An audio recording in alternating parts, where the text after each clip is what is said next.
Assembly శీతాకాల సమావేశాల్లో జగిత్యాల నియోజకవర్గ సమస్యలపై అసెంబ్లీలో ప్రసంగించారు శాసనసభ్యులు డాక్టర్ సంజయ్ కుమార్. ఈ సందర్భంగా జగిత్యాల మున్సిపల్ అతి పురాతన మున్సిపాలిటీ యావర్ రోడ్డును 60 ఫీట్ల నుండి 100 ఫీట్లకు విస్తరణ చేయడం జరుగుతుందని, 2021లో 100 ఫీట్లకు యావర్ రోడ్డు మాస్టర్ ప్లాన్ చేయడం జరిగిందని, ముఖ్యమంత్రి మున్సిపల్ శాఖ మంత్రి కాబట్టి యావర్ రోడ్డు విస్తరణ అతి త్వరలో చేయాలని సభాధ్యక్షుల ద్వారా కోరినట్టు తెలిపారు. జగిత్యాల ఇరిగేషన్ ఎక్కువ ఉన్న ప్రాంతం, కమాండ్ ఏరియా ప్రాంతం కాబట్టి రైతులకు సాగునీటి ఇబ్బందులు లేకుండా కాలువల మరమ్మతులు చేపట్టాలని సభలో కోరినట్టు ఎమ్మెల్యే సంజయ్ తెలిపారు. జగిత్యాల మంత్రి అడ్లూరి లక్ష్మణ్ కుమార్ ప్రాతినిధ్యం వహించే ధర్మపురి నియోజకవర్గాలకు సంబంధించి రోళ్లవాగు ప్రాజెక్టు అటవీ అనుమతులు రాక గేట్ల బిగింపు ఆలస్యం అవుతుందని, ముఖ్యమంత్రి ఇరిగేషన్ శాఖ మంత్రి దృష్టికి తీసుకెళ్లి సమస్య పరిష్కారానికి కృషి చేయాలని సభాధ్యక్షుల ద్వారా తాను కోరినట్టు ఎమ్మెల్యే సంజయ్ తెలిపారు.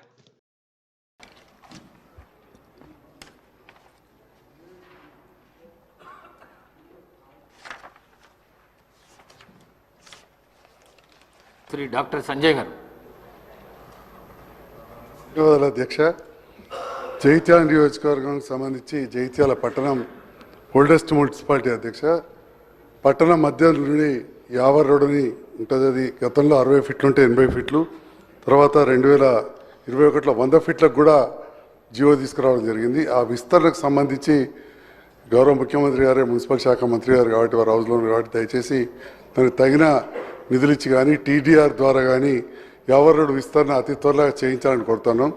రెండవది, మాది ఇరిగేషన్ బాగా ఎక్కువ ఉన్న ప్రాంతం, కమాండ్ ఏరియా. అక్కడ కాలువల మరమ్మతులు చాలా అవసరం ఉన్నాయి అధ్యక్ష, అదొకటి చూడాలి. థర్డ్, మా గౌరవ మంత్రివర్యులు లక్ష్మణ్ కుమార్ గారు కూడా సభలోనే ఉన్నారు, వారికి కూడా సంబంధించిన విషయం. మా ప్రాజెక్టు రోళ్లవాగు దాదాపు పూర్తవుతుంది. అటవీ అనుమతులు రాక గేట్లు బిగించక ఇబ్బంది అవుతుంది. అది అటవీ శాఖ, ఇరిగేషన్ శాఖ సమన్వయపరిచి తప్పకుండా చేయాలని చెప్పి నేను మీ ద్వారా ముఖ్యమంత్రి గారి దృష్టికి, అదేవిధంగా మా లక్ష్మణ్ కుమార్ అన్న కూడా మాట్లాడుతూ ఉన్నారు, దృష్టికి తీసుకెళ్తున్నా. ఇరిగేషన్ మంత్రి గారి దృష్టికి కూడా ఈ విషయాన్ని తీసుకెళ్లాల్సిందే కోరుతున్నాం. ధన్యవాదాలు అధ్యక్ష. మినిస్టర్ గారు నోట్ చేసుకోవడం జరిగింది అధ్యక్ష.